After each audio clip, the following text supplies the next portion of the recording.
जय हिंद साथियों, प्रिय विद्यार्थियों नमस्कार। आज के इस वीडियो में हम पढ़ेंगे शब्द शक्ति। कक्षा 12 हिंदी अनिवार्य का विषय है और शब्द शक्ति एक बहुत ही महत्वपूर्ण विषय है जो आगे प्रतियोगी परीक्षाओं की दृष्टि से भी अपना महत्व रखता है। तो सबसे पहले यदि हम देखें कि शब्द शक्ति क्या है, अनेक विद्यार्थियों को ये समस्या होती है, वो शब्द शक्ति नहीं समझ पाते क्योंकि ये व्याकरण का नया विषय है। तो आज हम शब्द शक्ति के बारे में बहुत ही आसान विश्लेषण करेंगे और मैं आपको यकीन दिलाना चाहता हूँ कि आपको शब्द शक्ति जो टॉपिक है वो समझ में भी आएगा। तो अंत तक साथ बने रहें। तो चलिए शुरू करते हैं आज का ये वीडियो, शब्द शक्ति। तो सबसे पहले परिभाषा, क्या है शब्द शक्ति?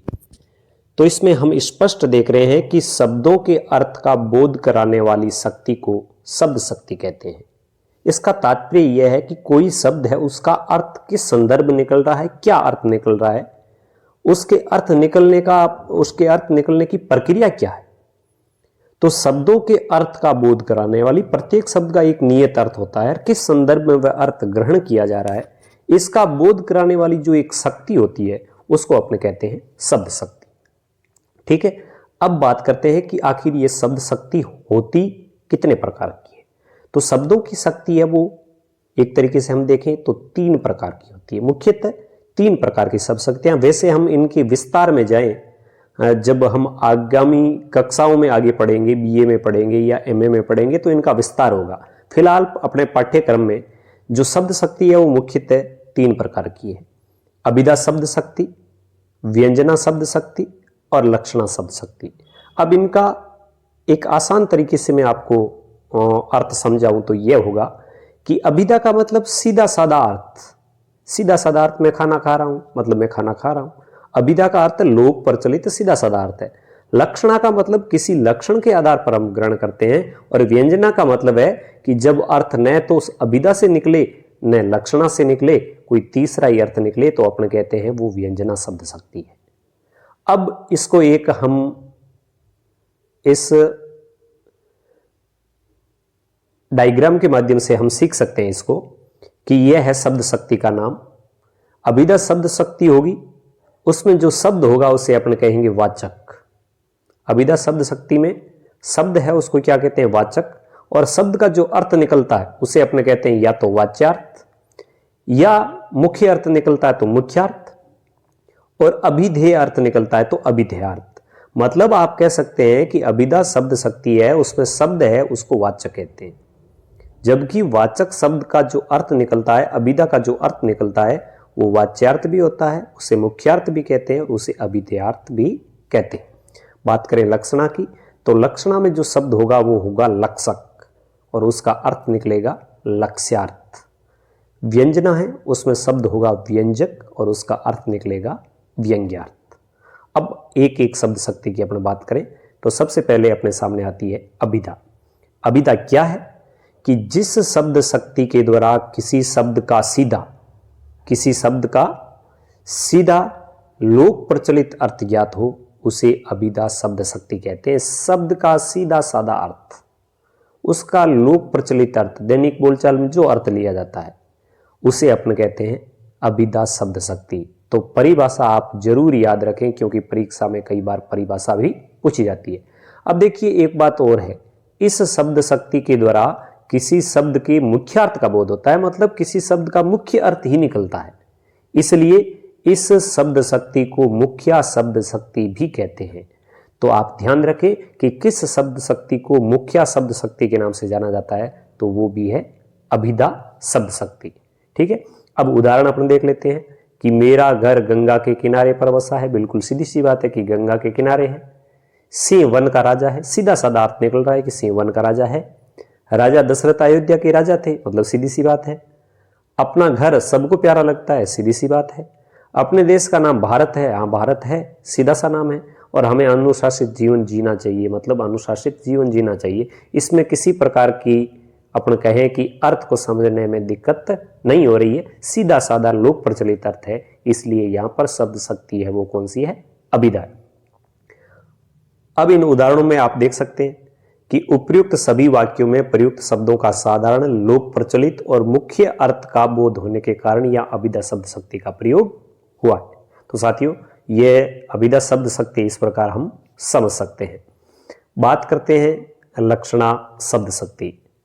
तो लक्षणा शब्द शक्ति क्या है कि जहां अभिधा शब्द शक्ति से यदि किसी शब्द का अर्थ नहीं निकल रहा है तो हम कहां पहुंचते हैं? लक्षणा शब्द शक्ति में। तो देखिए, परिभाषा यह है कि जिस शब्द शक्ति के द्वारा किसी शब्द का सीधा या प्रत्यक्ष अर्थ ज्ञात न होकर लाक्षणिक अर्थ ज्ञात होता है, यानी लक्षणों के आधार पर अर्थ निकलता है, उसे अपन कहते हैं लक्षणा शब्द शक्ति। जैसे उदाहरण, वह आदमी शेर है, मतलब इसमें आदमी की जो बहादुरता है, जो वीरता है, वो लक्षण यहां ग्रहण किया गया है, इसलिए यह प्रयोजनवती लक्षणा है। राजस्थान वीर है, राजस्थान वीर नहीं है, राजस्थान के लोग हैं वो वीर है, तो यहां पर राजस्थान के लोगों के लिए राजस्थान शब्द आया है, लक्षण के आधार पर वो रूढ़ा लक्षणा है।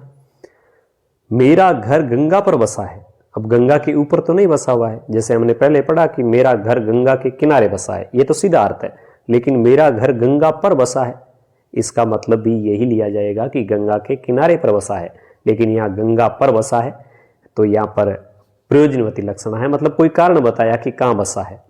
और प्रश्न नंबर, यदि उदाहरण नंबर आप 4 देखें कि वह तो बच्चिया का ताऊ यानी बेल, वह तो निरा गधा और उल्लू है, तो ऐसा उस इंसान के लिए प्रयुक्त किया जाता है जो मूर्ख हो, जो ये मूर्खता का अवगुण है, उसके लिए ये शब्द आए हैं, बच्चिया का ताऊ, निरा गधा और उल्लू। वास्तव में ऐसा नहीं है, तो ये भी प्रयोजनवती लक्षणा है। तो उपयुक्त वाक्यों में शेर, वीर, गंगा पर, बच्चिया का ताऊ, गधा, उल्लू लक्षणों के आधार पर अर्थ ग्रहण किए गए, अतः यहां लक्षणा शब्द शक्ति का प्रयोग हुआ है। अब बात करें हम इनके लक्षणा शब्द शक्ति के भी भेद की, तो आप इस प्रकार समझ सकते हैं कि लक्षणा शब्द शक्ति के मुख्यतः 2 भेद होते हैं, एक प्रयोजनवती लक्षणा और दूसरा रूढ़ा लक्षणा।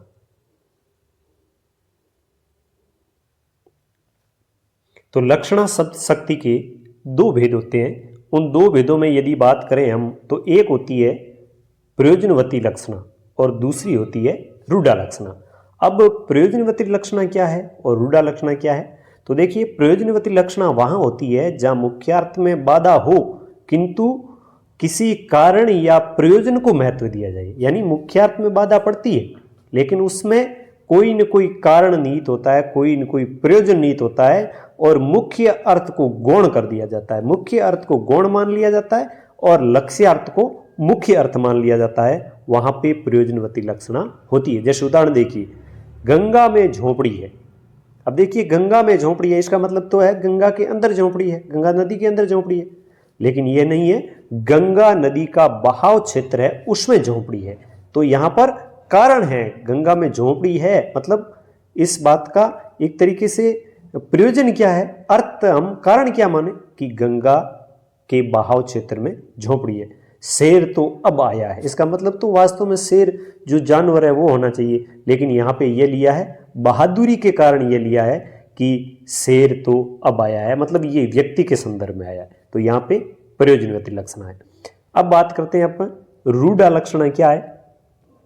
तो जहां मुख्य अर्थ की अपेक्षा किसी रूढ़ी या परंपरा, यानी सदियों से चली आ रही कोई ऐसी रूढ़ी या परंपरा को आधार मानकर वाक्य का अर्थ ज्ञात किया जाता है, वहां रूढ़ा लक्षणा होती है। जैसे बिहार जाग उठा, इसका मतलब बिहार नहीं जगा है, बिहार के लोग जगे हैं। अपन कहते हैं कि भारत 10 विकेट से जीता, इसका मतलब क्रिकेट में भारत की टीम जीती है, भारत देश की टीम जीती है, तो वहां पर रूढ़ा लक्षणा है, रूढ़ी के कारण। जैसे भारत ने पाकिस्तान को मात दी, तो वहां पर भारत ने पाकिस्तान को मात दी मतलब भारत के खिलाड़ियों ने पाकिस्तान के खिलाड़ियों को हराया, तो वहां पर भी रूढ़ा है। बाजार में सन्नाटा है, इसका मतलब बाजार में चहल पहल नहीं है, बाजार में वास्तव में सन्नाटा तो कोई रूप लेके तो आता नहीं है, सन्नाटे का मतलब है कि लोगों की चहल पहल आवागमन नहीं है, इसलिए बाजार में सन्नाटा है, तो ये रूढ़ी के आधार पर है, इसलिए यहाँ पर रूढ़ा लक्षण है। तो प्रिय विद्यार्थियों, आप इस वीडियो को देखकर फीडबैक जरूर दें कि आपको शब्द शक्ति समझ में आई या नहीं आई। अब बात करते हैं व्यंजना शब्द शक्ति, यानी शब्द शक्ति का भेद 3।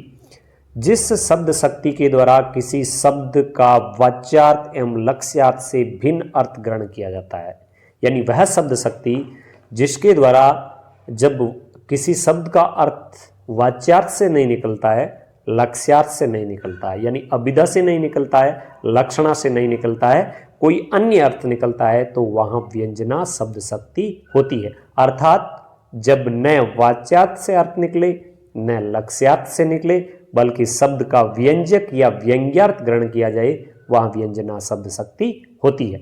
मतलब साधारण अर्थ भी नहीं है, लक्षण के आधार पर भी अर्थ नहीं है, साधारण या लक्षण के आधार पर अर्थ नहीं है, व्यंजना के आधार पर उसमें क्या व्यंग्य नीत है उसके आधार पर अर्थ लिया जाता है, तो वहां होती है व्यंजना। जिसे पुजारी ने कहा संध्या हो गई, लक्षणा की बात करें तो लक्षणा की दृष्टि से तो यही निकलेगा कि पुजारी ने कहा संध्या हो गई, इसका लक्षण लें हम, लक्षण के आधार पर अर्थ निकल नहीं रहा है। अभिधा से देखें, पुजारी ने कहा संध्या हो गई, तो उस बात का भी निहित अर्थ नहीं निकल रहा है। और व्यंजना से यह पता लग रहा है कि पुजारी ने कहा संध्या हो गई, इसका मतलब संध्या आरती का समय हो गया, पूजा अर्चना का समय हो गया। तो ये जैसे अपने कहते हैं कि संध्या हो गई, इसका मतलब लोगों के घर लौटने का समय हो गया, मंदिरों में पूजा आरती का समय हो गया। कोई अपने व्यंग्य अर्थ लेते हैं, कोई व्यंजक अर्थ लेते हैं, तो वहां पर व्यंजना शब्द शक्ति होती है। जैसे उदाहरण नंबर 2, रहीमन पानी राखिए बिन पानी सब सून, पानी गए न उबरे मोती मानुष चून। तो यहां पर भी पानी शब्द है उसका व्यंग्यार्थ लिया गया है, मतलब मनुष्य के संदर्भ में पानी है वो व्यंजक अर्थ में इज्जत है, चूने के संदर्भ में वो पानी है, मोती के संदर्भ में वो चमक है, तो यहां पर व्यंजना शब्द शक्ति है। अब अपना व्यंजना शब्द शक्ति के यदि भेदों की बात करें तो व्यंजना शब्द शक्ति के भी 2 भेद होते हैं। एक होती है शाब्दी व्यंजना, दूसरी होती है आर्थी व्यंजना। अब शाब्दी व्यंजना का मतलब सीधा सा यही है कि जहां पर व्यंग्यार्थ है वो अर्थ पर आधारित न होकर शब्द पर आधारित हो, वहां पर शाब्दी व्यंजना होती है। सीधी सी बात है, शाब्दी में शब्द के आधार पर व्यंग्यार्थ निकलेगा, तो जहां पर व्यंग्यार्थ है शब्द पर अर्थ पर आधारित न होकर शब्द पर होता है। जैसे पानी गए न उबरे मोती मानुष चून, या जो मोती मानुष चून पानी ये शब्द है, इनके आधार पर व्यंजना है। उपयुक्त पंक्ति में व्यंग्यार्थ शब्द पर आधारित है, और यदि हम इन शब्दों के स्थान पर इनके पर्यायवाची शब्द रख दें तो व्यंजना समाप्त हो जाएगी, अतः यहाँ शाब्दी व्यंजना है। तो अपने पानी है, यहाँ पे यदि जल लिख दें कि जल गए न उबरे, तो वो मोती के संदर्भ में, मनुष्य के संदर्भ में, चूने के संदर्भ में अलग अलग अर्थ नहीं देगा। अपने चूने की जगह यदि हम कोई दूसरा इसका अर्थ रख दें, मनुष्य की जगह अन्य अर्थ रख दें, तो उसका एक तरीके से प्रभाव है वो समाप्त हो जाएगा, इसलिए यहाँ पर शाब्दी व्यंजना है। अब बात करते हैं कि आर्थी व्यंजना क्या है। तो इसकी परिभाषा ये होगी कि जहाँ व्यंग्यार्थ शब्द पर आधारित न होकर अर्थ पर आधारित होता है, और शब्द बदल देने पर भी उसका व्यंग्यार्थ निकलता है। यदि हम शब्द बदल देंगे तो भी कोई ज़्यादा प्रभाव नहीं पड़ेगा। लेकिन शाब्दी व्यंजना में क्या होता है कि शब्द बदल देने पर उसका व्यंग्यार्थ है वो नहीं निकलता है, लेकिन आर्थी व्यंजना में व्यंग्यार्थ है वो अर्थ के आधार पर निकलता है, इसलिए यदि हम शब्द बदल भी देते हैं तो भी कोई उसका प्रभाव नहीं पड़ता। इसके हम उदाहरण देख लेते हैं। देखिए अब इसका उदाहरण कि अबला हाय जीवन तुम्हारी यही कहानी, आंचल में है दूध आंखों में है पानी। तो यहाँ पर उपयुक्त वाक्य में नारी के 2 गुण, यानी एक उसका ममत्व भाव, एक उसकी कष्ट सहन करने की क्षमता, इसका वर्णन करने के लिए क्या किया है, दूध और पानी के माध्यम से अर्थ लिया गया है, जिसके स्थान पर अन्य शब्द बदल देने पर भी व्यंग्यार्थ निकलेगा। यदि हम दूध के स्थान पर इसका पय लिख दें, दूसरे स्थान पर अपन सोम लिख दें, अमृत लिख दें, आंखों में पानी है इसके लिए आंखों में नीर लिख दें, तो भी इसका व्यंग्यार्थ निकलेगा, कोई असर नहीं पड़ेगा। अतः यहाँ पर आर्थी व्यंजन है। आर्थी का मतलब अर्थ के आधार पर, शाब्दी का मतलब शब्द के आधार पर। शब्द के आधार पर होगा और शब्द बदलेंगे तो व्यंग्यार्थ नहीं निकलेगा, अर्थ के आधार पर होगा और शब्द बदलेंगे तो भी अर्थ के आधार पर उसका व्यंग्यार्थ निकलेगा। अब अपना कुछ अन्य उदाहरण भी देख लेते हैं।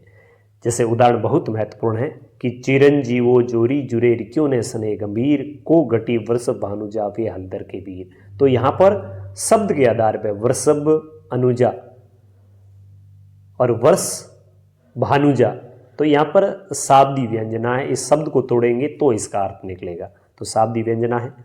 फिर है सोवत नाग मद बिनार ताक बिना नहीं राग, तो यहाँ पर भी है शाब्दी व्यंजना। तीसरा उदाहरण है उषा सुनहली तीर बरसती जय लक्ष्मी सी उदित हुई, तो यहाँ पे प्रयोजनवती लक्षणा शब्द शक्ति है। और चौथा जो उदाहरण है वो है सगन कुंज छाया सुकद शीतल मंद समीर मन हवे जात अजो वह वा जमुना के तीर, तो यहाँ पर अर्थ के आधार पर व्यंजना निकली है, इसलिए यहाँ पर आर्थी व्यंजना शब्द शक्ति है। तो प्रिय विद्यार्थियों, यह था शब्द शक्ति का प्रकरण। यथासंभव मैंने बहुत ही आसान तरीके से आपको समझाने का प्रयास किया। उम्मीद करता हूँ ये शब्द शक्ति आपको समझ में आई होगी, इसलिए आप इसको पूरा देखें, अपनी नोटबुक है उसके अंदर जरूर लिखें, अपने साथियों को शेयर करें। धन्यवाद।